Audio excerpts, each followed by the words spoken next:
నమస్తే, welcome to prime 9 paper analysis. ఈ రోజు మనం ఈనాడు, ఆంధ్రజ్యోతి, సాక్షి అలాగే వెలుగు పేపర్లకు సంబంధించి పేపర్ హెడ్లైన్స్ ఏమి ఇచ్చారు ఏంటి అనేది చూద్దాం. దీనిలో భాగంగా ఫస్ట్ మనం ఈనాడు పేపర్ కనుక ఓపెన్ చేస్తే యుద్ధానికి సంబంధించి ఇజ్రాయెల్, అమెరికా, ఇరాన్కి సంబంధించి యుద్ధానికి సంబంధించిన ఒక హెడ్లైన్ అయితే ఉంది. దీనికి సంబంధించి జలాల్లో కల్లోలం అంటూ హెడ్లైన్ అయితే ఇచ్చారు. యుద్ధానికి సంబంధించిన వార్తకు సంబంధించి ఫస్ట్ హెడ్లైన్ ఈనాడు పేపర్లో వచ్చి జలాల్లో కల్లోలం అనే హెడ్లైన్ అయితే ఉంది. దీనికి సంబంధించి సబ్ హెడ్లైన్స్ ఏమున్నాయి, ఇంకా మ్యాటర్ ఏంటి, ఏముంది అనేది ఒకసారి మనం చూస్తే ఇరాన్ యుద్ధ నౌకపై అమెరికా అయితే భారీ దాడి చేసింది అన్నట్టుగా ఉంది. దీనికి సంబంధించిన డీటెయిల్స్ కనుక చూస్తే విశాఖపట్నం నుంచి వెళ్తుండగా హిందూ మహాసముద్రంలో ముంచేసిన అగ్రరాజ్యం ఇరాన్కు సంబంధించిన యుద్ధ నౌకను అయితే విశాఖపట్నం నుంచి వెళ్తుండగా హిందూ మహాసముద్రంలో ముంచేసింది ఈ అగ్రరాజ్యం దాడి చేసి అన్నట్టుగా అయితే ఇచ్చారు. అయితే నౌకలో 180 మంది సిబ్బంది ఉన్నట్టుగా తెలుస్తోంది. అయితే 32 మందిని మాత్రం శ్రీలంక రక్షించింది. 87 మృతదేహాలను వెలికితీత అన్నట్టుగా కొంతమంది గల్లంతైనట్టుగా తెలుస్తోంది. అయితే దీనికి సంబంధించిన డీటెయిల్స్ కనుక ఒకసారి మనం చూస్తే హిందూ మహాసముద్రంలో అమెరికా కల్లోలం రేపింది. విశాఖపట్నం నుంచి వెళ్తున్న ఇరాన్ యుద్ధ నౌక ఐరిస్ దేనా 75ను బుధవారం జలాంతర్గామితో ముంచేసింది అన్నట్టుగా అయితే ఇచ్చారు. దాడి సమయంలో నౌకలో 180 మంది సిబ్బంది ఉన్నట్లయితే వారిలో 32 మంది అయితే శ్రీలంక భద్రతా దళాలు రక్షించాయి అన్నట్టుగా తెలుస్తోంది. అయితే 87 మృతదేహాలను స్వాధీనం చేసుకున్నాయి. మిగిలిన వారు గల్లంతయ్యారు అన్నట్టుగా తెలుస్తోంది.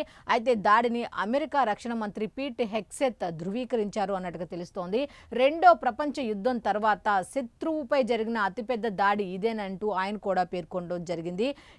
దాదాపు 87 మంది మృతి చెందడం అంటే మామూలు విషయం కాదు. కాబట్టి రెండవ ప్రపంచ యుద్ధం తర్వాత శత్రువుపై జరిగిన అతిపెద్ద దాడి ఇదే అంటూ కూడా అమెరికా ప్రకటించడం జరిగింది.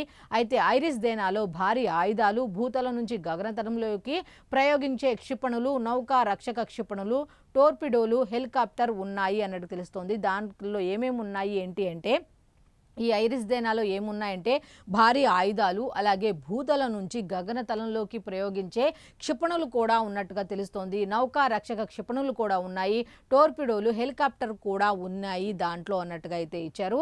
అయితే తెల్లవారుజామునే ఇదంతా కూడా జరిగింది అన్నట్టుగా డీటెయిల్స్ కూడా ఇచ్చారు. ఆ డీటెయిల్స్ కూడా ఏమున్నాయి ఏంటి అనేది ఒకసారి మనం చూస్తే నౌకపై దాడికి సంబంధించిన వివరాలను శ్రీలంక పార్లమెంట్లో విదేశాంగ శాఖ మంత్రి విజితా హెరాత్ వెల్లడించారు అన్నట్టుగా తెలుస్తోంది. తెల్లవారుజామున 5:08 మా నౌకాదళం కోస్ట్ గార్డుకు అత్యవసర సందేశం వచ్చింది. గాలేకు 40 నాటికల్ మైళ్ల దూరంలో ఐరిస్ దేనా అనే యుద్ధ నౌక మునుగుతోందని ఆ సందేశం యొక్క సారాంశం అయితే వాళ్లకు వెళ్ళినట్టుగా తెలుస్తోంది. దీంతో వెంటనే అక్కడికి వెళ్ళిన మా నౌకా వైమానిక దళాలు సహాయక చర్యలు చేపట్టాయి. 32 మందిని వాళ్లకు సాధ్యమైనంత వరకు 32 మందిని అయితే కాపాడటం జరిగింది. 87 మృతదేహాలను స్వాధీనం చేసుకున్నాయి. అంతర్జాతీయ నిబంధనలకు అనుగుణంగా నౌక ఎవరిదనే దాంతో సంబంధం లేదు, అపాయంలో ఉన్నప్పుడు కాపాడాల్సిన అవసరం ఉంది నియమ నిబంధనలకు సంబంధించి అన్న ఉద్దేశంతో మేము ఇటువంటి చేశాము అన్నట్టుగా శ్రీలంక పార్లమెంట్లో విదేశాంగ శాఖ మంత్రి విజితా హెరాత్ వెల్లడించారు అన్నట్టుగా అయితే కంప్లీట్ డీటెయిల్స్ అయితే ఈ విధంగా ఉన్నాయి ఈనాడు పేపర్కు సంబంధించి. నెక్స్ట్ దీనికి సంబంధించిన విజువల్ కూడా ఒకసారి ఇచ్చారు చూడండి. ఇరాన్ యుద్ధ నౌకలో మృతి చెందిన నావికుల భౌతిక కాయాలను తరలిస్తున్న శ్రీలంక ఆరోగ్య పరిరక్షణ సిబ్బంది అన్నట్టుగా ఉంది. ఇదిగోండి మృతి చెందిన, అట్లాగే అమెరికా దాడితో మంటల్లో చిక్కుకున్న ఇరాన్ యుద్ధ నౌక అన్నట్టుగా ఇక్కడ కూడా ఇచ్చారు. ఇదిగోండి మంటల్లో చిక్కుకున్న యుద్ధ నౌక అన్నట్టుగా దీనికి సంబంధించి మృతదేహాలను కూడా వెలికి తీసిన మృతదేహాలను బయటకు తీస్తున్న దృశ్యం. నెక్స్ట్ విశాఖపట్నం నుంచి బయలుదేరింది అనేది ఉంది కదా, మొన్న అక్కడ విశాఖపట్నంలో నిర్వహించిన దాంట్లో వాళ్ళు పాల్గొన్నది కూడా ఇచ్చారు విజువల్ రూపంలో. గత నెల విశాఖపట్నంలో జరిగిన అంతర్జాతీయ ఫ్లీట్ రివ్యూలో పాల్గొన్న ఇరాన్ యుద్ధ నౌక ఐరిస్ దేనా 75, అలాగే నగరంలో జరిగిన సిటీ పెరేడ్లో పాల్గొన్న ఇరాన్ నౌకాదళ సభ్యులు అన్నట్టుగా ఈ విధంగా అయితే ఇచ్చారు. అయితే దీనికి సంబంధించిన ఇంకా డీటెయిల్స్ ఉన్నాయి యుద్ధానికి సంబంధించింది, అవి కూడా ఒకసారి మనం చూస్తే యుద్ధం ఖరీదెంత, ఇప్పటి వరకు జరిగిన యుద్ధం ఖరీదెంత, దీనికి ఇరాన్ ఎటువంటి క్షిపణులు ఉపయోగించింది, ఎంత ఖర్చు చేసింది, అలాగే ఇజ్రాయెల్ కూడా అమెరికా కూడా రెండు సంయుక్తంగా ఎంత ఖర్చు చేశాయి, ఎటువంటి క్షిపణులు ఉపయోగించాయి అనే దాని మీద కూడా ఓవరాల్గా చూసుకుంటే ఈ యుద్ధం వల్ల ఎంత నష్టం జరిగింది, ఎంత ఖర్చు అయ్యింది అనే దాని మీద అయితే కంప్లీట్ డీటెయిల్స్ అయితే ఇవ్వడం జరిగింది. నెక్స్ట్ ఇంకొకటి ఉంది దీనికి సంబంధించిందే, డేటా సెంటర్లపై ఇరాన్ దాడి ఎందుకంటే అసలు డేటా సెంటర్లనే ఇరాన్ ఎందుకు టార్గెట్గా చేసుకొని దాడి ఎందుకు చేసిందంటే అంటే అనే దాని మీద కూడా కంప్లీట్ డీటెయిల్స్ అయితే ఇవ్వటం జరిగింది. అయితే దీనికి సంబంధించి ఇంకొక వార్త కూడా ఉంది, అది కూడా ఒకసారి మనం చూస్తే హర్మూజ్ జలసంధిలో నౌకలకు రక్షణ కల్పిస్తాం. అయితే ట్రంప్ అయితే హర్మూజ్ దిగ్బంధానికి సంబంధించి జలసంధి దిగ్బంధానికి సంబంధించి నౌకలకైతే మేము రక్షణ కల్పిస్తాం, ఎటువంటి చర్యలు తీసుకోము అన్నట్టుగా ట్రంప్ కూడా ప్రకటించడం జరిగింది. ఓవరాల్గా యుద్ధం ఖరీదంతా, అలాగే డేటా సెంటర్లపై ఇరాన్ దాడి ఎందుకంటే, అలాగే హర్మూజ్ జలసంధిలో నౌకలకు రక్షణ కల్పిస్తాం అంటూ ట్రంప్ ప్రకటించడం, ఈ 3 వార్తలకు సంబంధించిన కంప్లీట్ డీటెయిల్స్ అన్ని కూడా పేజ్ నెంబర్ 12 లో ఉన్నాయి. నెక్స్ట్ ఇదే యుద్ధానికి సంబంధించి యుద్ధ వివరాలకు సంబంధించి ఇంకొక వార్త ఉంది. ఆ వార్త కూడా ఏంటి అనేది కనుక ఒకసారి మనం చూస్తే, యుద్ధ విధ్వంసం అన్నట్టుగా హెడ్లైన్తో కూడిన వార్త అయితే ఉంది. ఇరాన్ నాయకత్వం సైనిక బలగాలే లక్ష్యంగా. ఇరాన్ నాయకత్వం ఎవరైతే నాయకత్వం వహిస్తారో వాళ్ళందరూ అమెరికా కానీ ఇజ్రాయెల్ టార్గెట్గా చేసుకుంది. అలాగే వాళ్ళ సైనిక బలగాలే లక్ష్యంగా దాడులు నిర్వహిస్తున్నాయి అన్నట్టు తెలుస్తుంది. పలు నగరాలపై విరుచుకుపడ్డ అమెరికా ఇజ్రాయెల్ అన్నట్టుగా చూడండి, విజువల్స్ కూడా ఎట్లా ఉన్నాయి, విధ్వంసం ఏ విధంగా చెలరేగుతోంది ఏంటి అనే దాని మీద ఒకసారి డీటెయిల్స్ కూడా, ఒకసారి పిక్చర్స్ కూడా ఉన్నాయి చూడండి. నెక్స్ట్ సైనిక ప్రధాన కేంద్రంపై 250 బాంబుల వర్షాన్ని అయితే కురిపించారు. వాళ్ళ టార్గెట్ సైనిక బలగాలే కాబట్టి, ఇరాన్ యొక్క సైనిక బలగాలే కాబట్టి 250 బాంబులను అయితే సైనిక స్థావరాల మీద ఉపయోగించారు అన్నట్టుగా ఉంది. నెక్స్ట్ ఇజ్రాయెల్ అమెరికా స్థావరాలపై ఇరాన్ డ్రోన్లు క్షిపణులు, నేను కూడా ఏం తక్కువ కాదు అంటూ ఇరాన్ కూడా అమెరికా ఇజ్రాయెల్ పై కూడా డ్రోన్లు క్షిపణులు అయితే ప్రయోగించినట్టుగా తెలుస్తోంది. అయితే చమురు శుద్ధి కేంద్రంపై మళ్లీ దాడి చేశారు అన్నట్టుగా తెలుస్తోంది. ఇరాన్ సుప్రీం నేతగా మొస్తబా ఖురానీ ఇరాన్ సుప్రీం నేతగా మొస్తబా అయితే ఎన్నుకోబడుతున్నారు అన్నట్టుగా ఇచ్చి క్వశ్చన్ మార్క్ అయితే ఇచ్చారు. కన్ఫర్మ్ అయిందా లేదా అనే దానికన్నా నెక్స్ట్ ఆయనను చంపేస్తామన్న ఇజ్రాయెల్. అయితే ఎవరైతే సుప్రీం నేతగా ఎన్నుకోబడతారో వాళ్ళు ఎవరైనా మాకు అనవసరం, సుప్రీం నేత అనే ప్లేస్లోకి వచ్చిన ఎవరినైనా మేము హతమార్చి తీరుతాం అంటూ ఇజ్రాయెల్ కూడా మా టార్గెట్ వాళ్లే అన్నట్టుగా కూడా ఇజ్రాయెల్ కూడా ప్రకటించడం జరిగింది. ఇరాన్లో 1045కు చేరిన మృతుల సంఖ్య, ఇక ఇరాన్కు సంబంధించి 1000కు పైగా 1045 మంది అయితే మృతి చెందినట్టుగా తెలుస్తోంది. అయితే యుద్ధానికి సంబంధించిన డీటెయిల్స్ ఈ విధంగా ఉన్నాయి. మొత్తం ఓవరాల్గా రివ్యూ అయితే ఈ విధంగా, దీంట్లో ఈనాడు పేపర్కి సంబంధించి ఈ యుద్ధానికి సంబంధించి ఇవ్వటం ఈ విధంగా ఉంది. నెక్స్ట్ ఇంకొక వార్త ఉంది, ఆ వార్త రాష్ట్ర వార్తకు సంబంధించి ఒకసారి కనుక ఈనాడు పేపర్లో ఏమి ఇచ్చారు ఏంటి అనేది కనుక ఒకసారి మనం చూస్తే, 5 ఏళ్లలో 20 లక్షల ఉద్యోగాలకు ఒక్కటి కూడా తగ్గదు. మేము ఈ 5 ఏళ్లలో 20 లక్షల ఉద్యోగాల కల్పనే లక్ష్యంగా మేము ముందుకు వెళ్తున్నాం. కాబట్టి ఈ 5 ఏళ్లలో ఖచ్చితంగా 20 లక్షల ఉద్యోగాలు మేము ఒక్కటి కూడా తగ్గకుండా అయితే కల్పిస్తాము అన్నట్టుగా ముఖ్యమంత్రి నారా చంద్రబాబు నాయుడు గారు నిన్న శాసనసభలో చెప్పడం జరిగింది. నిన్న శాసనసభ సమావేశాల్లో ఈ ఉద్యోగాలకు సంబంధించి ఆయన కూడా మాట్లాడడం జరిగింది. ఒకసారి మనకు డీటెయిల్స్ కనుక ఒకసారి చూస్తే, ఇప్పటి వరకు ఎన్ని ఇచ్చారు అంటే 6.28 లక్షల ఉద్యోగాలు కల్పించాం శాసనసభలో ముఖ్యమంత్రి చంద్రబాబు. అయితే మా లక్ష్యం అయితే 5 ఏళ్లలో 20 లక్షలు, అయితే ఇప్పటి వరకు 6.28 లక్షల ఉద్యోగాలు అయితే కల్పించాం అన్నట్టు ఆయన చెప్పడం జరిగింది. ఒకసారి డీటెయిల్స్ కూడా ఇచ్చారు. ఆ డీటెయిల్స్ కూడా ఏమి ఇచ్చారు ఏంటి అనేది కనుక ఒకసారి మనం చూస్తే, కూటమి ప్రభుత్వ హయాంలో పారిశ్రామిక అభివృద్ధిలో రాష్ట్రం శరవేగంగా దూసుకు వెళ్తుంటే ఓర్వలేని వైఎస్ఆర్ కాంగ్రెస్ పార్టీ, పారిశ్రామిక అభివృద్ధిలో రాష్ట్రం ముందుకు వెళ్తుంటే వైఎస్ఆర్ కాంగ్రెస్ పార్టీ వాళ్ళు ఓర్వలేకపోతున్నారు అన్నట్టుగా రాష్ట్రంలో పెట్టుబడులు పెట్టేందుకు పారిశ్రామికవేత్తలు రావట్లేదని దుష్ప్రచారం చేస్తోంది. అయితే పారిశ్రామికవేత్తలందరూ ముందుకు వస్తుంటే రావట్లేదు అనే వార్తని మాత్రం ప్రజల్లో తీసుకెళ్తూ దుష్ప్రచారం చేస్తుంది. పారిశ్రామిక అభివృద్ధిలో ముందుకు వెళుతుంటే ఇలా ఎలా చేస్తారు అన్నట్టుగా ఆయన క్వశ్చన్ చేసినట్టు తెలుస్తోంది. ఎన్డీఏ అధికారంలో ఉన్నంత కాలం రాష్ట్రానికి పరిశ్రమలు క్యూ కడతాయే తప్ప ఎవరు విముఖత చూపరు. అయితే ఈ ఎన్డీఏ అధికారం, ఈ కూటమి ఉన్నంత కాలం అయితే పారిశ్రామికవేత్తలు అయితే పరిశ్రమలు పెట్టడానికి క్యూలో నిలబడతారు తప్ప ఎవ్వరూ కూడా విముఖత అయితే చూపే ప్రసక్తే లేదు అన్నట్టుగా ఆయన శాసనసభలో ఖరాఖండిగా స్పష్టం చేయడం జరిగింది. అయితే ఇంకా దీని మీద ఇంకా డీటెయిల్స్ ఉన్నాయి. ఆ డీటెయిల్స్ కూడా ఏంటి అనేది ఒకసారి మనం చూస్తే, వైఎస్ఆర్ కాంగ్రెస్ పార్టీ 5 ఏళ్ల పాలనలో ఒక్క డిఎస్సి నిర్వహించలేదు, పైగా ఒక్క కానిస్టేబుల్ ఉద్యోగము భర్తీ చేయలేదని ముఖ్యమంత్రి చంద్రబాబు నాయుడు ధ్వజమెత్తారు అన్నట్టుగా తెలుస్తోంది. కూటమి అధికారంలోకి వచ్చిన తర్వాత 20 నెలల్లో 6,28,327 ఉద్యోగాలు అయితే కల్పించామని, ఇచ్చిన మాట ప్రకారం 5 ఏళ్లలో వాళ్ల టార్గెట్ 20 లక్షల ఉద్యోగాలు అంటాయని చెప్పుకుంటూ వచ్చారు. 5 ఏళ్ల వైఎస్ఆర్ కాంగ్రెస్ పార్టీ ప్రభుత్వ అరాచక అసమర్థ పాలనతో తీవ్రంగా దెబ్బతిన్న రాష్ట్ర బ్రాండ్ ఇమేజ్ను 20 నెలల్లోనే పునరుద్ధరించడంతో పాటు దేశంలో పెట్టుబడులకు అత్యంత అనుకూలమైన ప్రాంతంగా తీర్చిదిద్దామని ఆయన పునరుద్ఘాటించారు. అంటూ 20 నెలలుగా తాను, పవన్, బీజేపీ అంటే కూటమి గురించి చెప్తున్నారు. ఒకే మాట మీద వెళుతున్నాం కాబట్టే ఇంత అభివృద్ధి సాధ్యమైంది.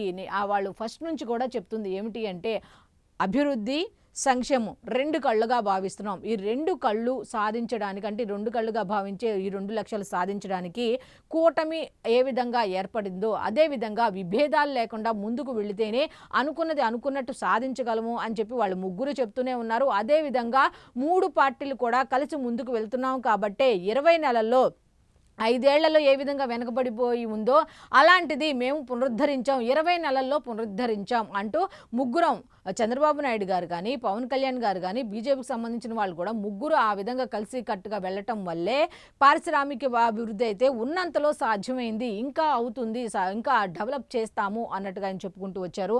అయితే బుధవారం శాసనసభలో పరిశ్రమలు, విద్యా తదితర శాఖలకు సంబంధించిన డిమాండ్లపై చర్చలో ముఖ్యమంత్రి మాట్లాడారు.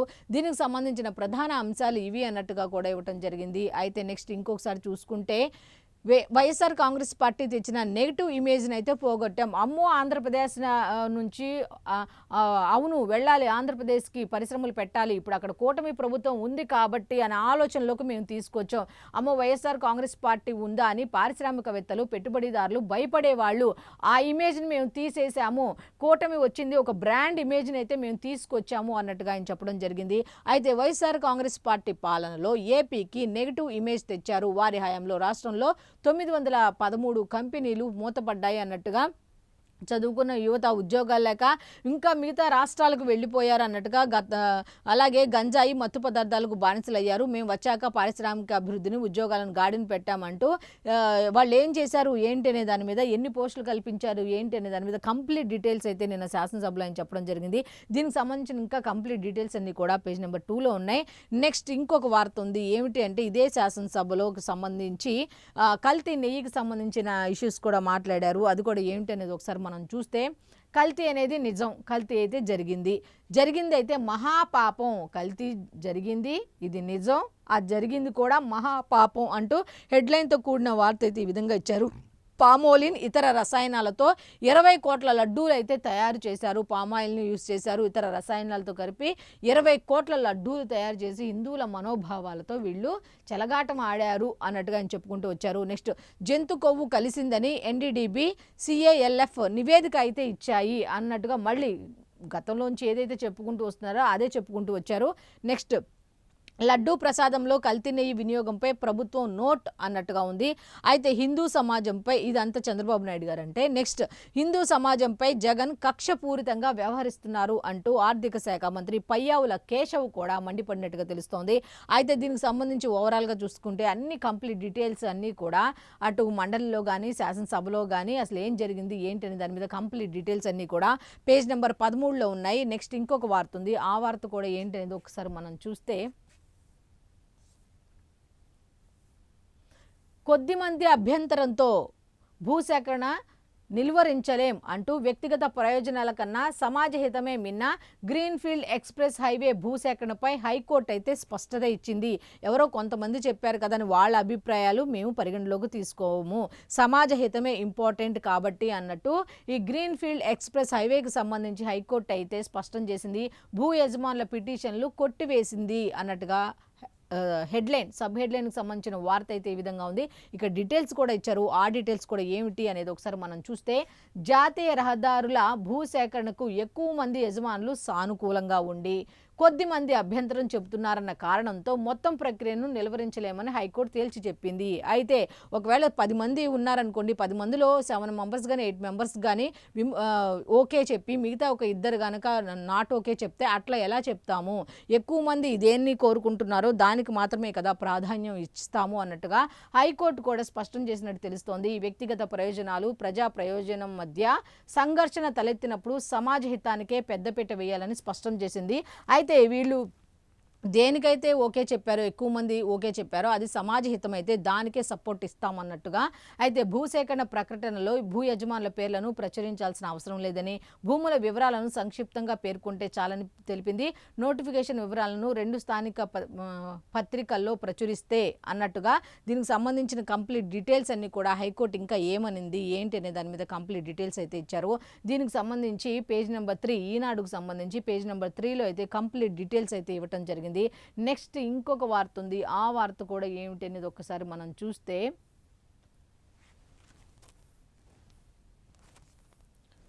వెలిగొండ @ 30 ఏళ్ళు అన్నట్టుగా ఇచ్చారు. దీన్ని ఏంటి అంటే 1996 మార్చి 5న చంద్రబాబు దీన్ని శంకుస్థాపన చేశారు. 30 ఏళ్ళు ఇప్పటికీ అన్నట్టుగా. జూలైలో నల్లమల సాగర్కు రానున్న కృష్ణా జలాలు, తీరనున్న ఫ్లోరైడ్ సాగునీటి కష్టాలు అన్నట్టుగా ఒక వార్త అయితే ఇచ్చారు. అయితే దేశంలోనే అత్యంత దుర్భిక్ష ప్రాంతంగా ప్రకాశం జిల్లా పశ్చిమ ప్రాంతానికి అయితే ఒకప్పుడు పేరుండేది. కరువుకు తోడు ఫ్లోరైడ్ రక్కసి ఇక్కడ ప్రజలను పట్టి పీడిస్తోంది అన్నట్టుగా. సాధారణంగా నీటిలో ఫ్లోరైడ్ స్థాయి 0.5 నుండి 1.5 ppm మధ్య ఉంటే పర్వాలేదు, అంటే దానివల్ల ఎటువంటి ప్రాబ్లం అయితే ఉండదు. కానీ ఇక్కడ తాగునీటిలో కొన్ని చోట్ల 5 ppm, మరికొన్ని చోట్ల ప్రమాదకర స్థాయిలో 7 ppm వరకు ఉంది. దీంతో కనిగిరి, మార్కాపురం తదితర ప్రాంతాల్లో దీనికి సంబంధించి కాళ్లు వంకరపోవడం, మూత్రపిండాల సమస్యలతో ప్రజలు ఆసుపత్రుల చుట్టూ తిరుగుతున్నారు అన్నట్టుగా తెలుస్తోంది. దశాబ్దాల క్రితమే సమస్యను గుర్తించి నాడు ముఖ్యమంత్రిగా ఉన్న చంద్రబాబు 1996 మార్చి 5న వెలుగొండ ప్రాజెక్టుకు శంకుస్థాపన చేశారు. శ్రీశైలం జలాశయం నుంచి మార్కాపురం ప్రాంతంలో అంటూ. అప్పటి నుంచి ఇప్పటిదాకా ఏం జరిగింది, ఎవరు అడ్డుకున్నారు, ఎవరు ప్రోత్సహించారు, అసలు అక్కడ ఏం జరిగింది ఏంటి అనే దాని మీద కంప్లీట్ డీటెయిల్స్ అన్నీ కూడా ఇవ్వడం జరిగింది. దీనికి సంబంధించి అప్పుడు శంకుస్థాపనకు సంబంధించింది కూడా ఇవ్వడం జరిగింది. అయితే మొత్తానికైతే నీటి కష్టాలు అయితే తీరనున్నాయి అన్నట్టుగా తెలుస్తోంది. ఈ ఫ్లోరైడ్ సమస్య, అలాగే నీటి ఎద్దడి, సాగునీటి కష్టాలు కూడా తొలగనున్నాయి అన్నట్టుగా తెలుస్తోంది. అయితే దీనికి సంబంధించిన కంప్లీట్ డీటెయిల్స్ అన్ని కూడా పేజ్ నెంబర్ 3లో ఉన్నాయి. నెక్స్ట్ ఇంకొక వార్త ఉంది. ఆ వార్త కూడా ఏంటనేది ఒకసారి మనం చూస్తే, రాజ్యసభకు నితీష్ నేడు నితిన్ నబీన్తో పాటు నామినేషన్ వేసే అవకాశం ఉంది అన్నట్టుగా తెలుస్తోంది. అయితే మొత్తానికైతే సీఎం పదవికి త్వరలో రాజీనామా చేస్తారా, నెక్స్ట్ వారసుడు ఎవరో అనే దాని మీద అయితే చర్చ అయితే జరుగుతున్నట్టుగా తెలుస్తోంది. అయితే దీనికి సంబంధించి బీహార్ ముఖ్యమంత్రి జేడీయూ అధ్యక్షులు నితీష్ కుమార్ రాజ్యసభకు ఎన్నిక కానున్నారు అన్నట్టుగా తెలుస్తోంది. అయితే దీంతో ఆయన స్థానంలో మరొకరు సీఎం కానున్నారు. బీజేపీ జాతీయ అధ్యక్షులు నితిన్ నబీన్, నితీష్ గురువారం పాట్నాలో తమ నామినేషన్లు దాఖలు చేయనున్నారు. అయితే ఈరోజు అయితే రాజ్యసభ సభ్యత్వానికి సంబంధించి నామినేషన్ అయితే వేయబోతున్నట్టుగా తెలుస్తుంది. నితిన్ నబీన్ అలాగే నితీష్ ఇద్దరు కూడా. అయితే కేంద్ర హోంమంత్రి అమిత్ షా దీనికి హాజరవుతారు. బీహార్ అసెంబ్లీలో ఎన్డీఏ కూటమి బలం 202 ఉంటే ఒక రాజ్యసభ సీటు గెలవాలంటే 41 మంది ఎమ్మెల్యేల మద్దతు అయితే ఖచ్చితంగా ఉండి తీరాలి అన్నట్టు తెలుస్తుంది. ఆ లెక్కన 4 నుంచి 5 ఎగువ సభ సీట్లు ఎన్డీఏ కూటమికి దక్కనున్నాయి. సీఎం పదవికి నితీష్ త్వరలోనే రాజీనామా చేయనున్నారని పార్టీ వర్గాలు అయితే సమాచారంగా మాట్లాడుకుంటున్నాయి. ఒకవేళ రాజ్యసభకి ఎన్నిక అయితే అప్పుడు మళ్ళీ దీని తర్వాత ఇంకో చర్చ ఏంటంటే నెక్స్ట్ వారసుడు ఎవరు అనే దాని మీద. అయితే నితీష్ గత నవంబర్ 20న 10వ బీహార్ ముఖ్యమంత్రి అయ్యారు. అయితే ఆ రాష్ట్రాన్ని అత్యంత ఎక్కువ కాలం పాలించిన ఘనత కూడా ఆయనకే దక్కింది అన్నట్టుగా ఉంది. దానికి ప్రధాని నరేంద్ర మోదీ సహా పలువురు ప్రముఖులు హాజరయ్యారు. 4 నెలల్లోపే నితీష్ ఆ పదవి నుంచి వైదొలగనుండటంతో వారసుడు ఎవరైనా ప్రశ్నలు మొదలైనవి. యాజ్ యూజువల్గా ఎక్కడైనా జరిగేది అదే కాబట్టి ఆ చర్చ అనేది మొదలైంది అన్నట్టుగా ఉంది. అయితే ఆయన కుమారుడు ఇంజనీరింగ్ పట్టభద్రుడు నిశాంత్ రాజకీయాలకు రానున్నారని, త్వరలో ఈ నిర్ణయాన్ని జేడీయూ అధికారికంగా ప్రకటిస్తుందని రాష్ట్ర మంత్రి శ్రవణ్ కుమార్ ఇప్పటికే వెల్లడించారు. కుమారుడు రాజకీయాల్లోకి రావడం నితీష్ కూడా అంగీకరించారు. నిశాంత్కు డిప్యూటీ సీఎం పదవి కట్టబెట్టొచ్చని తెలుస్తోంది. ఇవన్నీ కూడా అందరూ అనుకున్నట్టు ఊహాగానాలు మాత్రమే. అయితే దీనికి సంబంధించిన ఏం జరుగుతుంది ఏంటనేది ఇంకా ఎవరికి తెలియదు కాబట్టి దీనికి సంబంధించిన కంప్లీట్ డీటెయిల్స్ అన్నీ కూడా లోపల పేజీల్లో ఇంకా ఉన్నాయి డీటెయిల్స్ దీనికి సంబంధించి. అయితే ఇప్పుడు సాక్షి పేపర్కి వెళ్ళిపోదాం. సాక్షి పేపర్కి సంబంధించి హెడ్లైన్స్ ఏమి ఇచ్చారు ఏంటి అనేది ఒక్కసారి మనం చూస్తే, ఇప్పటిదాకా ఈ T20 ప్రపంచ కప్లో ఎదురులేని ఏకైక జట్టు దక్షిణాఫ్రికా. అయితే ఆ దక్షిణాఫ్రికాను కూడా న్యూజిలాండ్ చిత్తు చేసి ఓడించి విజయం సాధించింది అన్నట్టుగా వార్త అయితే ఉంది. బుధవారం ఈడెన్ గార్డెన్స్లో జరిగిన తొలి సెమీస్లో కివీస్ 7.1 ఓవర్ల ముందే లక్ష్యాన్ని ఛేదించింది. 9 వికెట్ల తేడాతో సఫారీపై గెలుపొందింది అన్నట్టుగా వార్త అయితే ఉంది. అయితే దీనికి సంబంధించిన కంప్లీట్ డీటెయిల్స్ అన్ని కూడా పేజ్ నెంబర్ 8లో ఉన్నాయి. నెక్స్ట్ ఇంకొక వార్త ఉంది. ఆ వార్త కూడా ఏంటి అనేది ఒకసారి మనం చూస్తే, రాజ్యసభ బాటలో నితీష్ అన్నట్టుగా బీహార్ సీఎం నితీష్ కుమార్ తన పదవికి రాజీనామా చేస్తారని జాతీయ మీడియాలో ప్రచారం జరుగుతోంది. రాజ్యసభ సభ్యులుగా ఎన్నికైతే మాత్రం ఖచ్చితంగా రాజీనామా చేస్తారనే వార్త అయితే చక్కర్లు కొడుతోంది అన్నట్టుగా తెలుస్తోంది. అయితే దీనికి సంబంధించిన కంప్లీట్ డీటెయిల్స్ అన్ని కూడా పేజ్ నెంబర్ 6లో ఉన్నాయి. నెక్స్ట్ నేడు ప్రధానితో స్టబ్ భేటీ అన్నట్టుగా భారత పర్యటనకు వచ్చిన ఫిన్లాండ్ అధ్యక్షులు అలెగ్జాండర్ స్టబ్ నేడు ప్రధాని నరేంద్ర మోదీతో అయితే సమావేశం అవుతారు అన్నట్టుగా తెలుస్తోంది. అయితే ఫిన్లాండ్ అధ్యక్షులు అయితే ప్రస్తుతం భారత పర్యటనలో ఉన్నారు. ఆయన ప్రధానమంత్రి నరేంద్ర మోదీతో అయితే ఈరోజు సమావేశం కానున్నారు అనే వార్త అయితే ఉంది. నెక్స్ట్ చొరబాట్లకు ఆర్మీ అయితే చెక్ పెట్టింది అన్నట్టుగా భారత భూభాగంలోకి చొరబడేందుకు తెగించిన ముష్కర్లను బుల్లెట్లతో భారత సరిహద్దు దళాలు అడ్డుకున్నాయి అన్నట్టుగా వార్త అయితే ఉంది. అయితే దీని మీద కంప్లీట్ డీటెయిల్స్ అన్ని కూడా పేజ్ నెంబర్ 6లో ఉన్నాయి. నెక్స్ట్ భారత్ ఫైనల్ గురి అన్నట్టుగా ఫైనల్ అయితే టార్గెట్ చేసింది భారత్ అన్నట్టుగా. T20 world cup defending champion Bharat కొత్త చరిత్ర సృష్టించే క్రమంలో నాకౌట్ సమరానికి అయితే ఖచ్చితంగా సిద్ధమైంది అన్నట్టుగా వార్త అయితే ఉంది. మొత్తానికి దీనికి సంబంధించిన డీటెయిల్స్ అన్ని కూడా పేజ్ నెంబర్ 8లో ఉన్నాయి. నెక్స్ట్ మెయిన్ వార్తకు వచ్చేసరికి సాక్షికి సంబంధించి మెయిన్ వార్త ఏమిటి అంటే యుద్ధానికి సంబంధించింది. నిప్పుల వర్షం అనే హెడ్లైన్తో కూడిన వార్త అయితే ఇచ్చారు. ఇరాన్పై ఎడతెరిపి లేని దాడులు, విరుచుకుపడ్డ ఇజ్రాయెల్ అమెరికా. అయితే ఇరాన్పై అయితే అసలు ఊపిరి పీల్చుకోవటానికి లేకుండా అమెరికా ఇజ్రాయెల్ సంయుక్త దాడులు నిర్వహించాయి అన్నట్టుగా నిప్పుల వర్షం అన్నట్టుగా హెడ్లైన్తో కూడిన వార్త అయితే ఈ సాక్షి పేపర్లో ఇవ్వటం జరిగింది. ఇరాన్ అణు ప్రాజెక్టు కేంద్రం ధ్వంసం చేశారు అన్నట్టుగా, ఇజ్రాయెల్ గల్ఫ్ దేశాలపై ఇరాన్ కూడా ప్రతి దాడులు చేసింది అన్నట్టుగా ఇచ్చారు. దుబాయ్లోని యుఎస్ రాయబార కార్యాలయంపై దాడి జరిగినట్టుగా తెలుస్తోంది. సౌదీ కార్యాలయంపై, రిఫైనరీపై మళ్లీ దాడికి యత్నం. టర్కీపై కూడా దాడులకు దిగిన ఇరాన్ పశ్చిమాసియా అంతటిని లక్ష్యం చేసుకుంటాం, సైనిక ఆర్థిక వ్యవస్థలన్నింటినీ నాశనం చేస్తాం, రివల్యూషనరీ గార్డ్ తీవ్ర హెచ్చరికలు అయితే చేసినట్టుగా తెలుస్తోంది. మొత్తానికి దీనికి సంబంధించిన కంప్లీట్ డీటెయిల్స్ అన్ని కూడా పేజ్ నెంబర్ 6లో ఉన్నాయి. నెక్స్ట్ దీనికి సంబంధించిన ఇంకొక వార్త కూడా ఉంది. ఆ వార్త కూడా ఏంటనేది ఒకసారి మనం చూస్తే, ఇరాన్ నూతన సారథి మొస్తఫా అన్నట్టుగా ఉంది. అయితే సుప్రీం నేతగా ఎన్నికైనట్టు వార్తలు అయితే వస్తున్నాయి. కమానీ రెండో కుమారునికే పట్టం కట్టారన్నట్టు తెలుస్తోంది. నియామకంలో కీలకంగా IRGC ఉంది అన్నట్టుగా తెలుస్తోంది. అయితే దీనికి సంబంధించి కంప్లీట్ డీటెయిల్స్ అన్ని కూడా పేజ్ నెంబర్ 6లో ఉన్నాయి. నెక్స్ట్ ఇరాన్ యుద్ధ నౌకపై అమెరికా అయితే దాడి చేసింది అన్నట్టుగా తెలుస్తోంది. అయితే శ్రీలంక సమీప సముద్ర జలాల్లో మునిగిపోయినట్టుగా తెలుస్తోంది. దాంట్లో 80 మంది మృతి, పలువురు గల్లంతు, 32 మందిని కాపాడిన శ్రీలంక నావికా దళం అన్నట్టుగా వార్త అయితే ఉంది. అయితే దీనికి సంబంధించిన కంప్లీట్ డీటెయిల్స్ అన్ని కూడా పేజ్ నెంబర్ 6లోనే ఉన్నాయి. నెక్స్ట్ ఇంకొక వార్త ఉంది. ఆ వార్త కూడా ఏంటి అనేది ఒకసారి మనం చూస్తే, సమాధానం చెప్పలేక సతమతం అంటే శాసన మండలిలో వైఎస్ఆర్ కాంగ్రెస్ పార్టీకి సంబంధించిన వాళ్ళు క్వశ్చన్ చేస్తే, ఎమ్మెల్సీలు క్వశ్చన్ చేస్తే వీళ్ళు ఆన్సర్ ఇవ్వలేకపోయారు అనే దానికి సంబంధించి సమాధానం చెప్పలేక సతమతం అంటూ ఒక హెడ్లైన్తో కూడిన వార్త అయితే ఇచ్చారు. లడ్డూపై చంద్రబాబు సర్కార్ డైవర్షన్ పాలిటిక్స్ చేస్తోంది అన్నట్టుగా, వెబ్సైట్లో తీసేస్తే హెరిటేజ్కు ఇందాపూర్కు ఉన్న సంబంధాలు తెగిపోతాయా అంటూ అచ్చెన్న వ్యాఖ్యలు. ఒకవేళ మేము తీసేసాం వెబ్సైట్లో తీసేసినంత మాత్రాన సంబంధాలు తెగిపోతాయా అంటూ అచ్చెన్న వ్యాఖ్యలు చేశారన్నట్టుగా, దీన్ని కవర్ చేసుకునేందుకు మండలి చైర్మన్పై వ్యక్తిగత దూషణలు అయితే చేశారు. చర్చకు అడుగడుగున అయితే అడ్డుపడుతూ ఉన్నారు. చర్చను అయితే జరగనేకుండా రభస చేశారు అన్నట్టుగా, విపక్ష సభ్యులు చంద్రశేఖర్ రెడ్డి 19 నిమిషాలు మాట్లాడితే 12 సార్లు అడ్డు తగిలి పక్కదారి పట్టించిన అధికార పక్షం తూమాటి పైకి దూసుకొచ్చిన మంత్రి యానం. చంద్రబాబు రాజకీయ కుట్రతో ప్రారంభమైన నెయ్యి ఆర్థిక కుట్రగా ఎలా మారిందో సాక్ష్యాలతో సభలో వీళ్ళు పెట్టారట.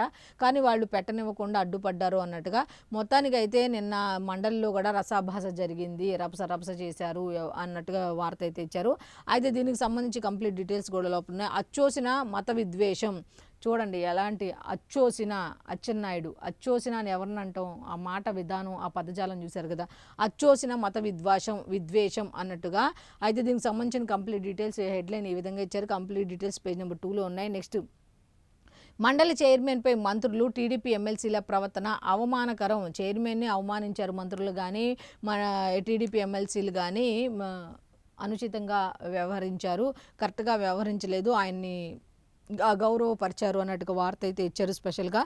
దీనికి సంబంధించిన కంప్లీట్ డీటెయిల్స్ అన్నీ కూడా పేజ్ నెంబర్ 3లో ఉన్నాయి. నెక్స్ట్ ఇంకొక వార్త ఉంది, ఆ వార్త కూడా ఏంటి ఒకసారి మనం చూస్తే, దేవుడిపై భక్తి ఉన్నవారు ఇలా చేస్తారా అంటూ జగన్మోహన్ రెడ్డి గారు లైన్లోకి వచ్చారు. ఆయన ఏమన్నారు ఏంటో ఒకసారి చూద్దాం. సీఎం చంద్రబాబుపై వైఎస్ఆర్సీపీ అధ్యక్షులు వైఎస్ జగన్ అయితే ఆగ్రహం వ్యక్తం చేశారు. డైలీ ఆగ్రహం వ్యక్తం చేస్తూనే ఉన్నారు. ఈ రోజు కూడా ఆగ్రహం వ్యక్తం చేశారట.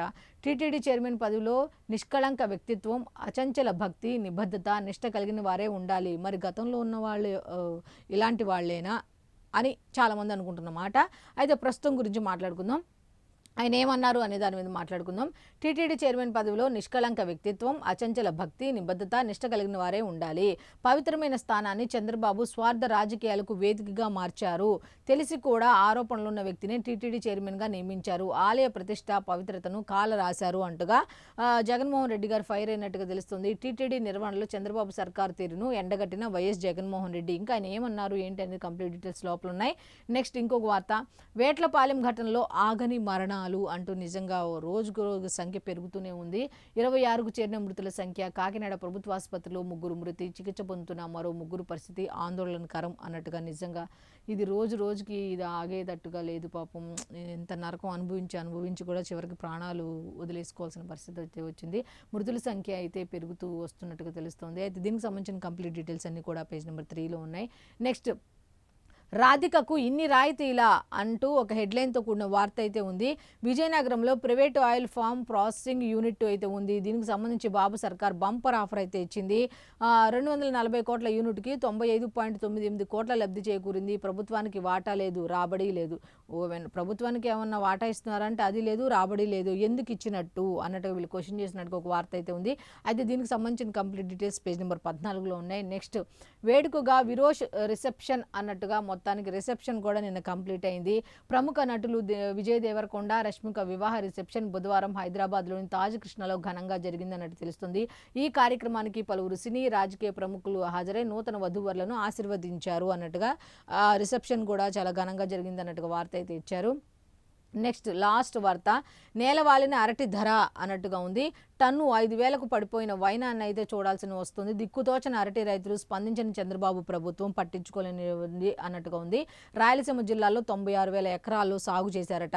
అయితే వైఎస్ఆర్సీపీ పాలనలో టన్ను ధర గరిష్టంగా 30,000 ఉంది. అప్పటికిప్పుడు కంపారిజన్ చేస్తూ అసలు ఎక్కడ నష్టం, ఎంత నష్టం అనే దాని మీద కంప్లీట్ డీటెయిల్స్ అన్ని కూడా పేజ్ నెంబర్ 10లో ఇచ్చేశారు. నెక్స్ట్ ఆంధ్రజ్యోతికి వెళ్ళిపోదాం. ఆంధ్రజ్యోతికి వెళ్ళేసరికి ఆంధ్రజ్యోతిలో ఫస్ట్ వార్త వచ్చి, పర్షియన్ గల్ఫ్లో 38 భారత నౌకలు ఉన్నట్టుగా తెలుస్తోంది. అయితే ముడి చమురు LNG తరలిస్తున్న ఈ నౌకల్లో 1,100 మందికి పైగా నావికులు ఉన్నారట. అయితే వారి భద్రతకు అవసరమైన చర్యలు తీసుకోండి అధికారులు కేంద్ర మంత్రి సోనోవాల్ ఆదేశాలు జారీ చేసినట్టు తెలుస్తోంది. విదేశీ నౌకలపై దాడుల్లో 3 భారతీయులు ఇప్పటికే చనిపోయారు. హర్మూజ్ జలసంధిలో చైనా నౌకలకు ఇరాన్ అనుమతి ఇచ్చింది. హర్మూజ్లో చమురు నౌకలకు మేము రక్షణ కల్పిస్తాం, చమురు సరఫరాలో ఇబ్బంది లేకుండా చూస్తామంటూ ట్రంప్ కూడా ప్రకటించడం జరిగింది. భారత్ చైనాలకు చమురు సరఫరా పెంచుతాం అంటూ రష్యా కూడా చెప్పడం జరిగింది. మొత్తానికైతే మధ్యధరా సముద్రంలోకి చార్లెస్ డిగాల్ మిత్ర దేశాలకు మద్దతుగా విమానవాహక నౌకను పంపిన ఫ్రాన్స్ అన్నట్టుగా ఒక వార్త అయితే ఉంది. అయితే మొత్తానికి దీనికి సంబంధించిన డీటెయిల్స్ అన్ని కూడా పేజ్ నెంబర్ 10లో ఉన్నాయి. నెక్స్ట్ ఇదే యుద్ధానికి సంబంధించి ఇంకా వార్తలు ఉన్నాయి. అవి కూడా ఏమిటి అనేది ఆంధ్రజ్యోతికి సంబంధించి ఒకసారి మనం చూస్తే, చిన్న ఆయుధంతో పెద్ద దెబ్బ అన్నట్టుగా ఇరాన్ వ్యూహాత్మక యుద్ధం చేస్తోంది. ఖర్చు తక్కువతో భారీ నష్టం కలిగించేలా ఇరాన్ చాలా వ్యూహంతో ముందుకు వెళ్తోంది అన్నట్టుగా ఇచ్చారు. చవకైన షహీద్ డ్రోన్లతో అమెరికా స్థావరాలపై విరుచుకుపడుతోంది అన్నట్టుగా. వాటిని అడ్డుకునేందుకు అమెరికా భారీగా ఖర్చు. ఆ చిన్న వాటిని అడ్డుకోవడానికి ఈ అమెరికా కానీ ఇజ్రాయెల్ కానీ కోట్లలో విలువైనటువంటి వాటిని ఉపయోగించవలసింది, కోట్ల రూపాయలను వెచ్చించాల్సి వస్తుంది అన్నట్టుగా తెలుస్తోంది. అయితే వేల కొద్దీ వాడేయడంతో అమెరికా మిత్ర దేశాల మధ్య తగ్గిపోతున్న ఆయుధ నిల్వలు. ఆయుధ కొరత నిజమేనన్న పెంటగాన్ నివేదిక లీక్. రక్షణ ఉత్పత్తుల కంపెనీలతో భేటీ కానున్న ట్రంప్ ఇంకా కావాలి కాబట్టి రక్షణ ఉత్పత్తుల కంపెనీలతో ఆయన భేటీ అవుతారు అనే వార్త కూడా ఉంది. అయితే నెక్స్ట్ ఇంకా డీటెయిల్స్ ఒకసారి చూస్తే, అమెరికా నిఘా ఆయువు పట్టుపై దాడి అన్నట్టుగా ఖతార్ ఎయిర్ బేస్లోని AN FPS-132 రాడార్ వ్యవస్థ ధ్వంసం చేశారు అన్నట్టుగా తెలుస్తోంది. నెక్స్ట్ ఇరాన్ కొత్త సుప్రీం లీడర్ మొస్తఫా ఖమేనీ. మీడియాలో ఊహాగానాలు నిజం కాదన్న ఇరాన్ సర్కారు కొత్తగా ఎవరిని ఎన్నుకున్నా చంపేస్తాం. మీ ఇష్టం, మీరు ఎవరా ఒకళ్ళ వాళ్ళ వీళ్ళని మీరు ఎవరినైనా ఎన్నుకోండి, ఖచ్చితంగా సుప్రీం లీడర్ అనే వాళ్ళు ఎవరున్నా సరే మా టార్గెట్ వాళ్లే అవుతారు అన్నట్టుగా ఇజ్రాయెల్ కూడా ప్రకటించడం జరిగింది. అయితే ఇరాన్ యుద్ధ నౌకపై అమెరికా దాడి అంటూ దీనికి సంబంధించిందే మెయిన్ వార్త ఉంది. అయితే శ్రీలంక సమీపంలో జలంతర్గామితో అటాక్ చేశారు. సముద్రంలో నౌక అయితే మునిగిపోయినట్టుగా తెలుస్తోంది. నౌకలోని 140 మంది సిబ్బంది అయితే గల్లంత అయినట్టుగా తెలుస్తోంది. అయితే ఆఖరి మజిలీ అన్నట్టు గత నెల IFR మిలాన్ 2026లో పాల్గొందుకు వచ్చిన ఇరాన్ నేవీ బృందం స్వదేశానికి తిరుగు ప్రయాణంలో ఘోరం. అయితే మొన్న ఇక్కడ విశాఖపట్నంలో జరిగిన ఫ్లీట్ రివ్యూ కార్యక్రమంలో వాళ్ళు పాల్గొనడం జరిగింది. అక్కడ నుంచి అది కంప్లీట్ చేసుకొని వెళ్ళే దారిలో ఈ ఘోరం జరిగినట్టుగా తెలుస్తోంది. అయితే దీనికి సంబంధించిన కంప్లీట్ డీటెయిల్స్ అన్ని కూడా లోపల పేజీలో ఉన్నాయి. నెక్స్ట్ ఇంకా వార్తలు ఉన్నాయి, అవి కూడా ఏంటి ఒకసారి మనం చూస్తే, ఇంద్రకీలాద్రిపై మహా కుంభాభిషేకం అంటూ హెడ్లైన్తో కూడిన వార్త అయితే ఉంది. రేపటి నుంచి 3 రోజుల పాటు అయితే ఈ కుంభాభిషేకాన్ని ఘనంగా నిర్వహించబోతున్నారు అన్నట్టు తెలుస్తుంది. 12 నదులు 3 సముద్రాల జలాలతో ఈ క్రతువును అయితే నిర్వహించబోతున్నారు అన్నట్టు తెలుస్తుంది. రోజుకు 1,00,000 మంది భక్తులు వస్తారని అందరూ అయితే అంచనా వేయడం జరుగుతుంది. ప్రోటోకాల్ దర్శనాలు, ఆర్జిత సేవలు రద్దు చేశారట. అన్ని క్యూ లైన్లలో ఉచిత దర్శనాలకు సన్నాహాలు చేస్తున్నారు అన్నట్టుగా అక్కడ ఏర్పాట్లు ఎలా అవుతున్నాయి, ఏంటి, ఏ విధంగా తీసుకుంటున్నారు ఏంటి అనే దాని మీద కంప్లీట్ డీటెయిల్స్ అయితే ఇచ్చారు. మొత్తానికి దీనికి సంబంధించిన కంప్లీట్ డీటెయిల్స్ పేజ్ నెంబర్ 12లో ఉన్నాయి. నెక్స్ట్ లాస్ట్ వార్త ఆంధ్రజ్యోతికి సంబంధించి, ఇంధన భద్రతకు భరోసా అంటూ విశాఖ నిల్వ కేంద్రంలో భారీగా ముడిచమురు అయితే ఉంది. భూగర్భంలో 1.38 మిలియన్ టన్నుల నిల్వ అయితే ఉంది అన్నట్టుగా సముద్ర మట్టానికి 300 అడుగుల లోతులో వ్యూహాత్మకంగా 10 ఏళ్ల కిందటే నిల్వ కేంద్రం నిర్మాణం అన్నట్టుగా. అయితే ఎత్తు 30 మీటర్లు, వెడల్పు 20 మీటర్లు, పొడవు 5 మీటర్లు. బాంబులేసిన భూకంపం వచ్చిన చెక్కు చెదరదు. కర్ణాటకలో మరో 2 చోట్ల క్రూడ్ ఆయిల్ నిల్వ అన్నట్టుగా వార్త అయితే ఉంది. అది దీనికి సంబంధించి ఇంధన భద్రతకు భరోసా అన్నట్టుగా ఒక వార్త అయితే ఉంది. మొత్తానికి దీనికి సంబంధించిన కంప్లీట్ డీటెయిల్స్ పేజ్ నెంబర్ 10లో ఉన్నాయి ఆంధ్రజ్యోతికి సంబంధించి. ఇక వెలుగు పేపర్కి వెళ్ళిపోదాం. వెలుగు పేపర్కి వెళ్ళేసరికి వెలుగు పేపర్లో ఫస్ట్ హెడ్లైన్ వచ్చేసరికి లొంగుబాటలో గణపతి అన్నట్టుగా ఒక హెడ్లైన్తో కూడిన వార్త అయితే ఇచ్చారు. ఆ దిశగా చర్చలు జరుపుతున్న తెలంగాణ పోలీసులు. గణపతి సరెండర్తో ఆపరేషన్ కగారు ముగించే యోచనలో అయితే కేంద్రం ఉన్నట్టుగా తెలుస్తోంది. కేంద్ర హోంమంత్రి అమిత్ షాతో సీఎం రేవంత్ కీలక భేటీ అయితే అయ్యారు. దేవ్జీ సహా మావోయిస్టుల లొంగుబాటు పునరావాసంపై చర్చించినట్టుగా తెలుస్తోంది. వాళ్ళు కొన్ని డిమాండ్లు చెప్పారు కాబట్టి వాటి మీద అమిత్ షాతో కూడా వీళ్ళు భేటీ అయ్యి చర్చించినట్టుగా తెలుస్తుంది. నేడో రేపు మరో 50 మంది అన్నట్టుగా ఇంకొకటి ఉంది. అయితే మావోయిస్టులు కొంతమంది లొంగిపోబోతున్నారు నేడు రేపు అన్నట్టుగా కూడా వార్త అయితే ఉంది. అయితే దీనికి సంబంధించిన కంప్లీట్ డీటెయిల్స్ అన్ని కూడా లోపల పేజీలో ఉన్నాయి. నెక్స్ట్ అదనపు IPSలను ఇవ్వండి అంటూ కేంద్ర హోంమంత్రి అమిత్ షాకు సీఎం రేవంత్ రెడ్డి అయితే విజ్ఞప్తి తెలిసినట్టుగా తెలుస్తోంది. కొత్త సవాళ్లు అవసరాల నేపథ్యంలో పెద్ద సంఖ్యలో IPSలు కావాలి కాబట్టి మాకు సమకూర్చండి అన్నట్టుగా. రాష్ట్రంలో 83 మందే ఉన్నారు. ప్రెజెంట్ 105కు పెంచాలని రిక్వెస్ట్ చేసినట్టుగా విజ్ఞప్తి చేసినట్టుగా తెలుస్తోంది. అయితే దీనికి సంబంధించిన కంప్లీట్ డీటెయిల్స్ అన్ని కూడా పేజ్ నెంబర్ 2లో ఉన్నాయి. నెక్స్ట్ ఫైనల్కి అయితే న్యూజిలాండ్ ఎట్టకేలకు చేరుకుంది. సౌత్ ఆఫ్రికాకు న్యూజిలాండ్ షాక్ ఇచ్చింది. తొలి సెమీస్లో 9 వికెట్ల తేడాతో చిత్తుగా ఓడించి ఫైనల్కు చేరింది. న్యూజిలాండ్ ఓపెనర్ ఫిన్ అలెన్ 33 బాల్స్లో సెంచరీ బాది T20 వరల్డ్ కప్లో ఫాస్టెస్ట్ సెంచరీ నమోదు చేశాడు. తొలుత సఫారీ టీం 20 ఓవర్లలో 169 స్కోర్ చేసింది. న్యూజిలాండ్ 12.5 ఓవర్లలోనే 173 రన్స్ చేసి గెలిచింది అన్నట్టుగా అయితే డీటెయిల్స్ అయితే ఇచ్చారు. నెక్స్ట్ నేడు ఇంగ్లాండ్తో ఇండియా సెమీస్ ఫైట్ అన్నట్టుగా ఒక వార్త అయితే ఉంది. మొత్తానికి అయితే సెమీస్ ఇంగ్లాండ్తో భారత్ అయితే ఈరోజు తలపడనుంది అన్నట్టుగా వార్త అయితే ఇచ్చారు. T20 వరల్డ్ కప్లో భాగంగా గురువారం జరగనున్న రెండో సెమీఫైనల్లో ఇంగ్లాండ్తో ఇండియా అమీతుమీ తేల్చుకోనుంది అన్నట్టుగా.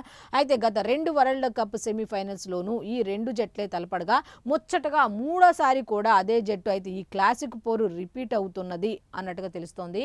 అయితే ఈ ఉత్కంఠభరితమైన మ్యాచ్ మనం కూడా చూడాల్సిన అవసరం ఉంది కాబట్టి 2 సార్లు ఏం జరిగింది, ఈ 3వ సారి ఏం జరిగింది అనే దాని మీద అయితే దీనికి సంబంధించి కంప్లీట్ డీటెయిల్స్ లోపల పేజీల్లో ఉన్నాయి. నెక్స్ట్ ఇంకొకటి ఇరాన్ యుద్ధానికి సంబంధించి ఇరాన్ యుద్ధ నౌక పేల్చివేత అన్నట్టుగా. శ్రీలంక దక్షిణ తీరంలో అమెరికా మెరుపుదాడి చేసింది. 87 మంది మృతి చెందారు. 61 మంది గల్లంతయ్యారు. 32 మందిని శ్రీలంక కాపాడింది. నావికాదళం అయితే కాపాడింది అన్నట్టుగా ఇచ్చారు. కంప్లీట్ డీటెయిల్స్ అన్ని కూడా లోపల ఉన్నాయి.